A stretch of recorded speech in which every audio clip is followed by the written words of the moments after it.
laporlah sepenuhnya. Demi Liga 3, Liga Malaysia secara langsung di Astro. Wow, Alexander Isak dah capai segala-galanya di season kalau kau bandingkan dengan big teams. Dia skor lawan Arsenal, dia skor lawan Liverpool, dia skor lawan Nottingham Forest. Basically against all the top 4, top 6, top 8 teams. 33 game musim ni, 23 jaringan, 5 assist, 28 goal contribution, 1 trofi. Ada satu gambar viral yang keluar dengan Sosial dia menang trofi, dengan Newcastle dia menang trofi. Dibeli dari Real Sociedad pada 2022, 70 juta euro, which came to about 63 million pounds. Current market value 100 million euro, tapi jangan haraplah kau nak dapat untuk 100 juta euro sebab Newcastle dah letak valuation sekitar. This is what internally dilaporkan adalah 150 juta pound untuk buka sembang sekalipun. Nak buka sembang 150 pound kan. Of course clubs akan letak 130, 120 dan depend on their level of heritage lah kononnya. Arsenal, Liverpool sebagai contoh. Of course, kalau diikutkan dari segi level of club mana yang lebih besar, Arsenal, Liverpool terang-terang adalah dua kelab yang lebih besar daripada Newcastle United. Tapi kalau kau Alexander Isak sekarang ni, Ellie, okay, put yourself in dia punya kasut. Okay, baru menang champion. Bukan tak, kau champion Carabao, okay fine, orang akan mempersendakan kad, tapi kau kena letak perspektif dia. Dia tak faham kelab tu kelab Mickey Mouse ke exactly, kecil. that's why I cakap. Untuk dia trofi lah mantle kan. champion, you are one of the reasons kenapa Newcastle dapat trofi. Betul, dan kau dah masuk 3 years dalam projek ni, which is nampak. I'm already a legend in Newcastle. Betul, pada waktu yang sama, this season, masalah PSR dah selesai buat sementara, 3 season tak spend langsung. This season dilaporkan akan spend big untuk support dia lagi dengan more players. Kau tak rasa ke macam projek Newcastle ni lebih menarik berbanding uncertainty of kau pergi ke Arsenal atau Liverpool? Dengan isu diorang sendiri sekarang. Yang kita baru cerita tadi pasal Salah, Van Dijk apa semua. I think like project Newcastle tu undoubtedly memang menarik. Tapi the question is cukup menarik atau tidak untuk Isak nak consider. Based on where he's at already dengan dia punya football career. Itu konteks soalan. 25 years old? Yeah, like 25, you already like you dah main and like at this level you already did apa orang panggil achieve this kind of milestone. Okay. Like why wait around? Depends what you rate Isak. Do you consider him a world-class talent who must play in He's Champions a League rising world-class talent and should be placing himself in the best situation. So that's why I cakap, that's why it goes back. Menarik enough untuk dia nak place himself in a club Newcastle yang macam believe in that project and go together, or terus fit himself seamlessly in other. Tapi kadang I rasa perkataan project tu is a very sensitive word. Project tu gagal ke tidak kita tak pasti. Tetapi status, that is legacy, that is there.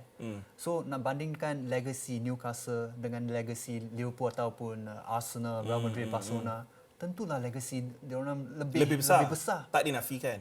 Tetapi tak semestinya kau pergi sana, engkau akan menyumbang kepada legacy itu sebab Arsenal dah tak menang trofi. No, it goes back to the status yang kenapa dia cakap like untuk dia nak achieve status bermain untuk kelab sebesar itu is one thing. Second, but also bila I mention project, itu comes to the sentiment like setiap athlete, I would like to think, setiap athlete they should have the privilege untuk decide what kind of project they want to believe in. Sebab project tu proses untuk mereka. So that's why macam soalan tu bila awak tanya like project Newcastle tu menarik atau tidak untuk Isak, the question menarik enough or not, sebab kita sekarang nak tahu priority dia kat mana. Okay. Apa yang dia... Let me give you context. Isak masih lagi ada 3 tahun dalam kontrak dia.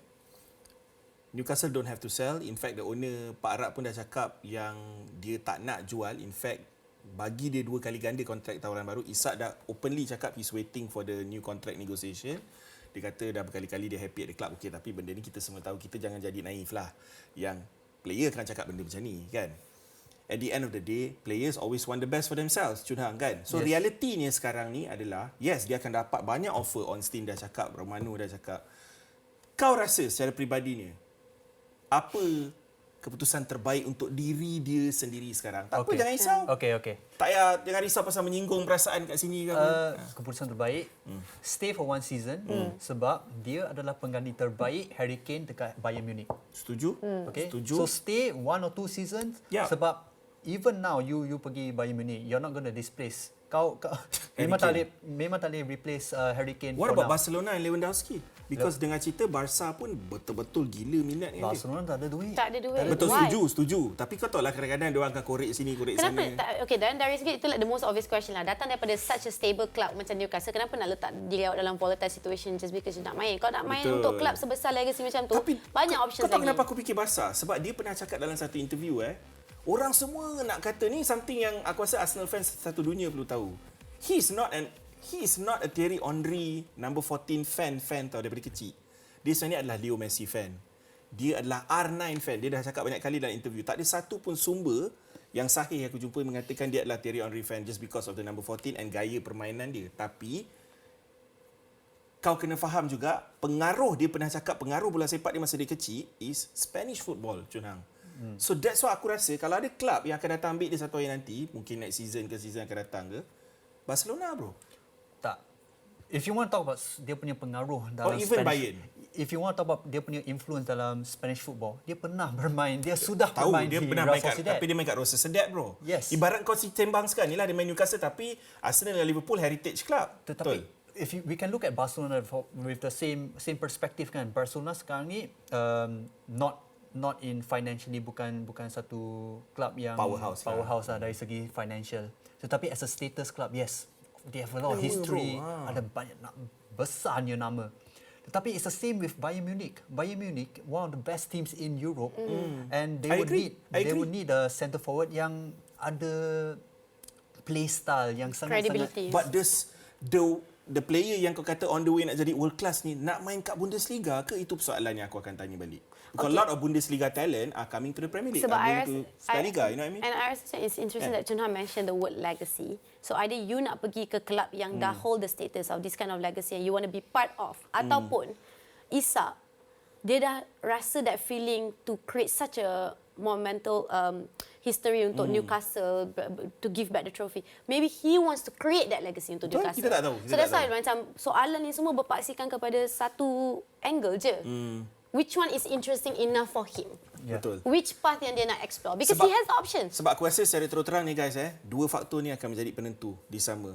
Berapa Newcastle offer dia dalam contract negotiation tu dengan sama ada Newcastle qualify untuk Champions League ataupun tidak season ni. Kita tengok IGL dengan cerita ni ada bukan cerita ni. Yeah, because I pula tanya sebab tadi kita tak sebutkan Arsenal kan dalam question when it comes to Isak. So I provoke sikit lah diorang. Tak, Isak ni betul. betul ke the actual solution to Arsenal's problem? Actually, I tanya the most obvious question out there lah. Sebenarnya, ya. Rabani Hamzah cakapkan sesiapa pun boleh asalkan dia memang solid striker.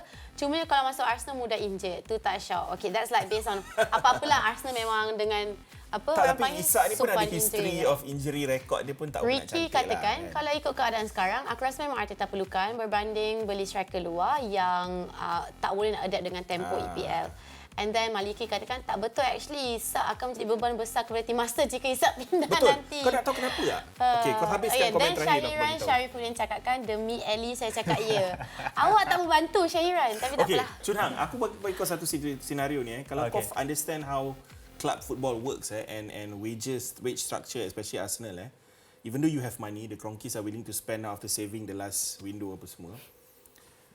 Kai Havertz is on roughly about 250k seminggu. Okay? And he's still on your wage books unless you tiba-tiba sell him lah this season, which aku rasa kau takkan buat. Arteta sayang dia. Jesus tak ada siapa nak beli sebab dia injured sampai hujung tahun. So you can't sell him and he's roughly around 250k. Bermaksud kau kena dapatkan, kalau kau betul-betul nak beli Isak ni, bukan saja kau kena break the bank bayar sekitar 150 juta pound, on top of that you have to offer him minimum 300,000 seminggu. Because kau punya dua striker yang tak berapa ni dah dapat sekitar tu. Kau faham tak logik dia? Which is why aku rasa Arsenal takkan dapat dia di season. Next season mungkin kita tak tahu kan. Maybe next season. Tetapi dari segi kewangan, I don't think these things play a factor. Honestly, I don't think because wage structure yang ini adalah satu topik yang sangat sensitif.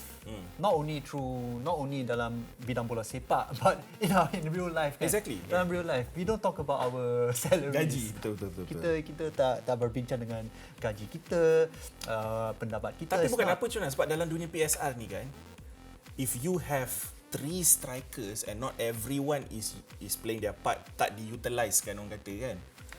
gila kau nak bayar sekitar purata 800,000 atau almost 1 million a month, a week to 3 different players. Yeah, Kau faham unless maksud aku? Arsenal restructure, Logik dia. unless Arsenal restructure dia orang punya plan untuk approach Alexander Isak dengan reconsider players in other positions. Yes. Yang tak selalu available, which Arsenal memang terkenal lah.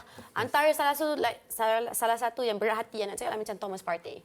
Like it's about time maybe to reconsider. Betul. Antara free agent yang pada musim ni, antara free agent him and Jorginho, dua midfield Arsenal yang Almost out of contract. Partey nak caw confirm almost out of contract. Ya, itulah macam dia. susah. Okay, like Dilaporkan lah. obviously kita bila cakap pasal let go ni bukannya kita macam like you're not talented enough to play for the club or anything.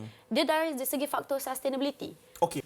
Yes. Kau kena ambil kira how much was Darwin Núñez, how much was Caicedo, Declan Rice dalam current market sekarang ni? Yes, sebab kalau kita lihat dia punya kekuatan dari segi shooting, many finishers boleh dua kaki boleh rembat, heading pun padu, boleh link up, first touch yang sangat kemas. So bagi saya, yes, 100 million is worth it. Satu decisive factor untuk nak quantify the rate of player punya market rate ni. Bukannya sebab kadang-kadang 150 juta dia sebagai individual player doesn't necessarily mean dia tu bernilai, boleh bernilai 150 juta. Tapi bila you letakkan dia kat luar market sana and there are no any other better options than him, then dia by all means deserve that 150 juta punya rate. Yang ni scarcity lah. Yelah, betul. Scarcity. It makes sense. And it makes sense and you tak boleh nak question in that sense. Okay.